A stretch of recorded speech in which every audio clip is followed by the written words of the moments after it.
kita tangkap dari apa yang disampaikan oleh pemateri kita, bahwa ketika kita berbicara tentang hukum, maka tentu kita berbicara tentang dua hal, yakni hak dan kewajiban. Dan tadi sudah dijelaskan oleh pemateri kita bahwa terdapat hak dan juga kewajiban bagi seorang dokter maupun tenaga kesehatan di dalam memberikan pelayanan medis kepada pasiennya. Selain itu, berkaitan dengan kesehatan, maka tentu kita tidak terlepas dengan hak asasi manusia. Jadi memperoleh pelayanan kesehatan itu merupakan bagian dari hak fundamental yang memang merupakan karunia dari Tuhan Yang Maha Esa yang tidak satu orang pun dapat merenggutnya, seperti itu ya. Jadi melihat regulasi yang ada bahwa memang sudah diatur di dalam Undang-Undang Nomor 36 Tahun 2009 tentang kesehatan, maka regulasi yang berlaku tentu saja dapat kita pergunakan untuk mencegah atau meminimalisir terjadinya pelanggaran hukum yang ada di sekitar kita. Seperti itu ya. Baik, sebelum saya menutup materi pertama kita, acara selanjutnya kita sama-sama untuk menyaksikan penyerahan pelakat kepada pemateri kita yang dalam hal ini akan diserahkan oleh Dr. Ilham Hamid. Oh iya, ada diskusi mungkin yang bisa ditanya. Mohon maaf kalau untuk pertanyaan, sebetulnya tadi kita ada keterbatasan waktu, tapi tidak masalah, kita batasi saja 2 pertanyaan ya terlebih dahulu. Mohon maaf. Jadi kita berikan kesempatan yang pertama, mohon izin untuk memperkenalkan nama terlebih dahulu beserta asal.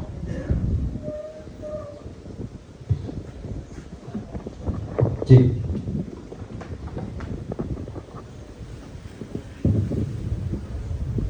Baik, terima kasih. Assalamualaikum warahmatullahi wabarakatuh. Waalaikumsalam warahmatullahi wabarakatuh. Saya Eril, Dirda LBHA DPD BKPRMI Kabupaten Sinjai.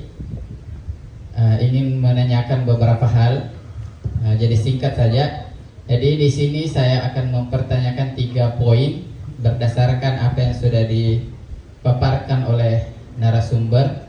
Yang pertama, yang marak kita saksikan hari ini itu banyaknya praktik klinik online, sehingga banyak kemudian tenaga medis maupun tenaga kesehatan yang berubah menjadi paranormal.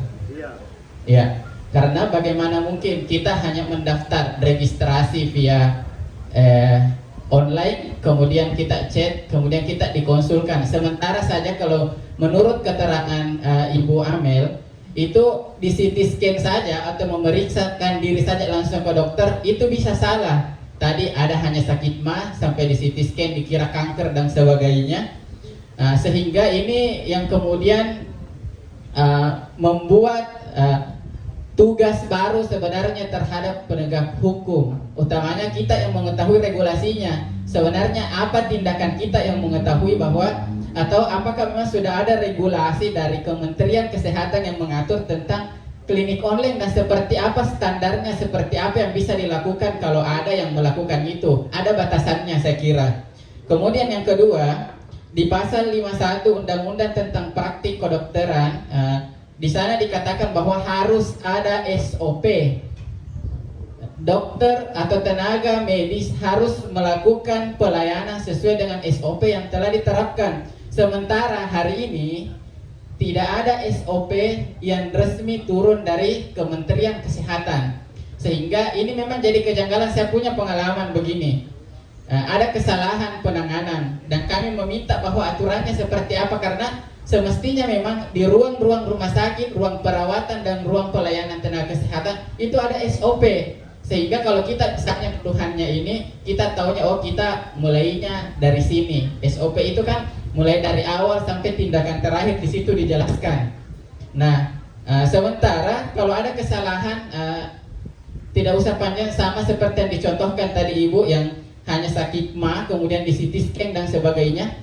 Sebenarnya apa langkah atau tindakan kita, karena itu tadi ketika kita meminta mana SOP-nya, dokter atau pihak rumah sakit bisa saja memanipulasi SOP kemudian diganti bahwa ini SOP-nya, karena memang tidak ada SOP resmi dari atas. Jadi itu apa langkahnya kalau ada kejadian seperti ini. Kemudian yang terakhir, mengenai dengan fee resep.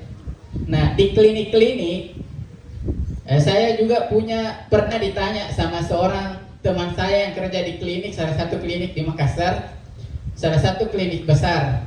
Dia kerja di bagian apotik. Nah, dan ini mungkin bagi orang yang mengetahui bukan lagi, sudah menjadi rahasia umum bahwa di apotik itu ada fee resep yang didapatkan oleh pihak pengelola apotik dari klinik itu. Teman saya bertanya seperti ini sama saya, bagaimana hukumnya dalam Islam kalau setiap resep yang diberikan oleh pasien dikenahi biaya administrasi kelebihan 5.000 dari setiap resep itu. Jadi dikali berapa resep itu berarti tenaga apotik itu mendapatkan sekian ratus ribu uang per harinya. Dan ini tidak diketahui oleh yang punya klinik, hanya mereka saja yang ada di apotik mengetahui itu katanya.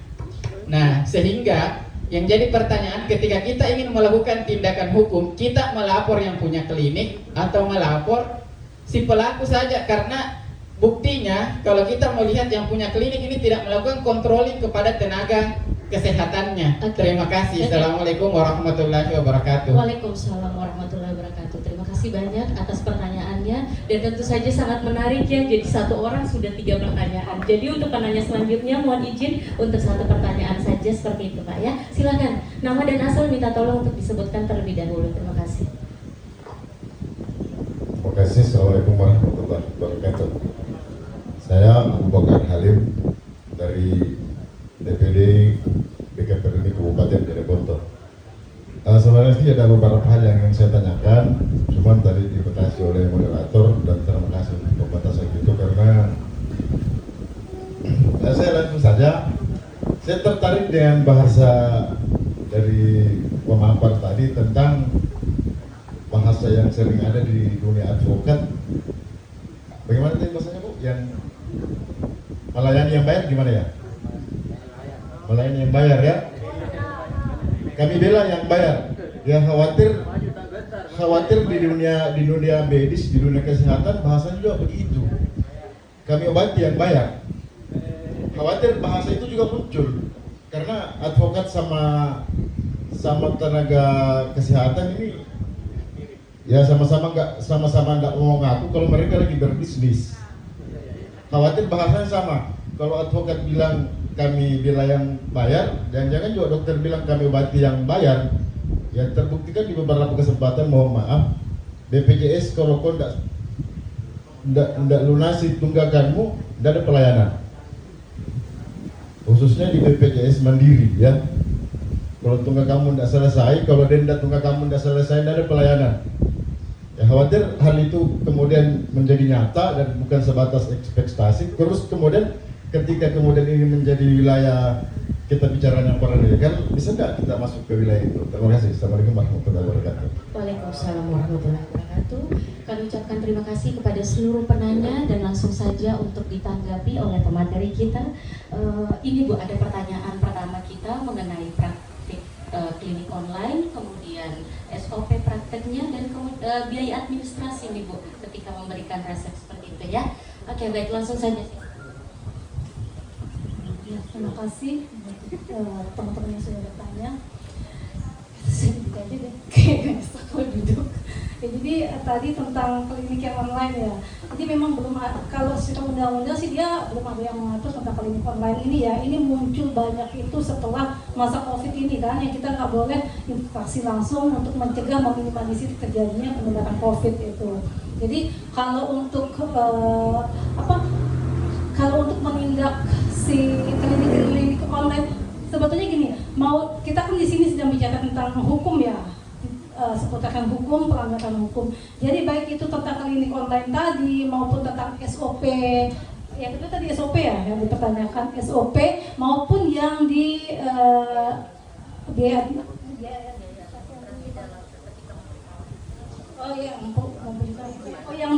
yang di apotik ya. Jadi semua itu, ketiga hal itu, apapun itu balik lagi ke pelanggaran hukumnya. Apabila memang kalau di dunia hukum ini kan bisa ditindak itu apabila memang ada yang merasa dirugikan, seperti itu. Kalaupun sejauh ini klinik online ini ada, tapi tidak ada yang merasa dirugikan, tidak ditindak sejauh ini, tidak ditindak secara tegas, apalagi itu tindakan secara hukum ya.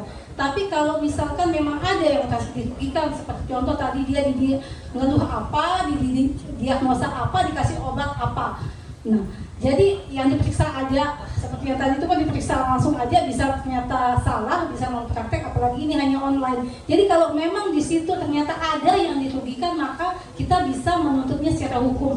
Nah, apapun itu jenis pelanggarannya dia yang dia lakukan, kalau itu diduga melanggar hukum, kalau di perdata, kalau kita kan ujung-ujungnya maaf ya, mau meminta ganti rugi kan, itu cuma ada dua kan, meminta ganti rugi atau memberikan efek kita itu memenjarakan dia, menempuh jalur pidana begitu. Jadi kalau meminta ganti rugi tentunya harus memenuhi dulu ini kan perbuatan melawan hukum atau tidak yang dia lakukan gitu. Dan itu nanti ada unsur-unsur yang kita bisa kaji di situ, memenuhi atau tidak. Misalkan kayak klinik online itu, misalkan ketika dia melakukan itu dapat resep, misalkan si pasien minum resep yang itu berdasarkan klinik online tadi, ternyata dia kondisinya misalkan jadi tadinya ada penyakit lambung, misalkan akhirnya lambung jadi tambah parah, dia muntah-muntah, yang tadinya nggak muntah-muntah. Nah itu bisa dituntut.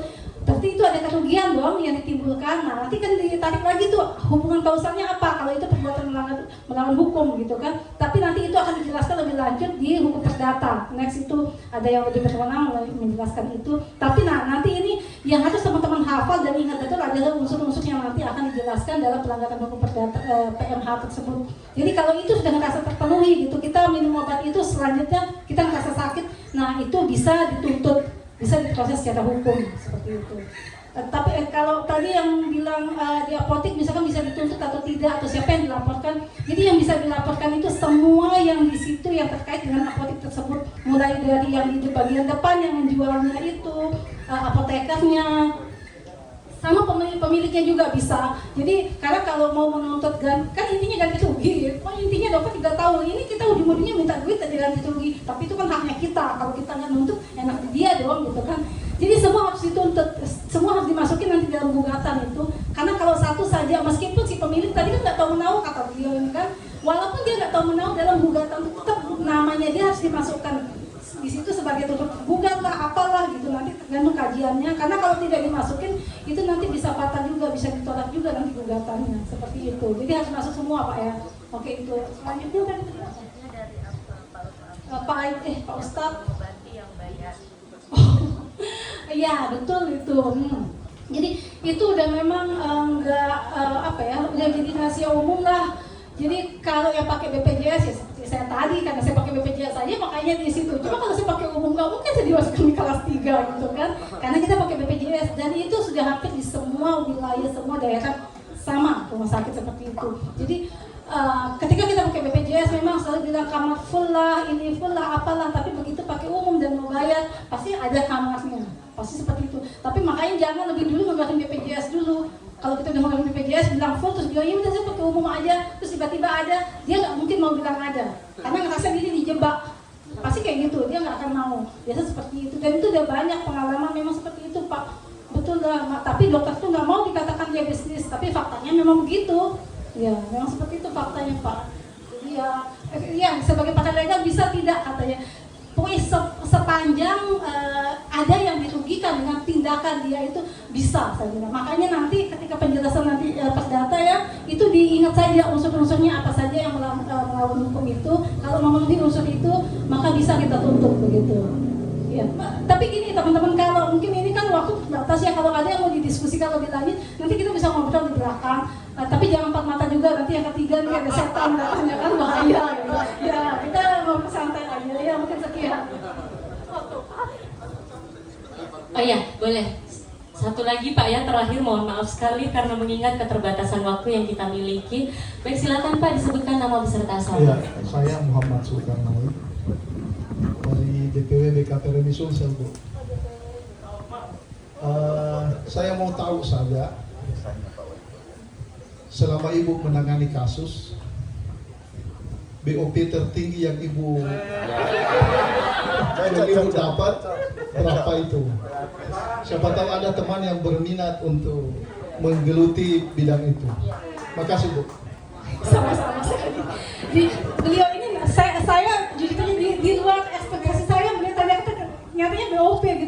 yang beliau tanyakan. Jadi saya ingat kemarin kata si Bu Ustazah yang istri ketua umum kita, sepanjang jalan beliau itu cerita tentang apa kemarin, uang apa sih kalau di sini kawinan, uang panai. Jadi saya juga tadi begitu beliau nanya, jangan-jangan nanti dia patokannya uang panai saya kalau kawin ke sini itu berapa, sesuai dengan SOP, sesuai dengan gitu kan. Ya, kalau ternyata penghasilan saya tinggi, berarti uang panai saya nanti tinggi. Sorry, just kidding, Wak. Nah, itu ya. Padahal ya, alhamdulillah. Jadi kalau untuk yang tertinggi, saya selama ini, kalau BOP itu begini, itu hanya kita hitung, hanya berdasarkan berapa kali sih kita berjalan kasus yang ini, berapa bulan, itu aja sih. Tapi yang beda itu ada lawyer fee, ada success fee. Jadi kalau BOP itu hanya biaya kita untuk akomodasi selama perjalanan itu paling sekitar 50 jutaan dan lebih. Yang banyak itu adalah success fee dan lawyer fee. Itu ada bagian-bagiannya. Mungkin itu aja. Assalamualaikum warahmatullahi wabarakatuh. Waalaikumsalam warahmatullahi wabarakatuh. Sangat menarik sekali ya. Jadi semua pertanyaan, tapi mohon maaf sekali lagi kami dari pihak penyelenggaraan acara membatasi waktu untuk pertanyaan, mengingat juga sudah hadir di tengah-tengah kita Bapak Wali Kota Parepare. Dan baik, langsung dipersilakan saja kita penyerahan cenderamata seperti itu ya kepada pemateri kita, kepada Bapak Dr. Ilham Hamid. Mohon kesediaan waktu dan tempatnya untuk memberikan penyerahan kepada pemateri kita. Silakan.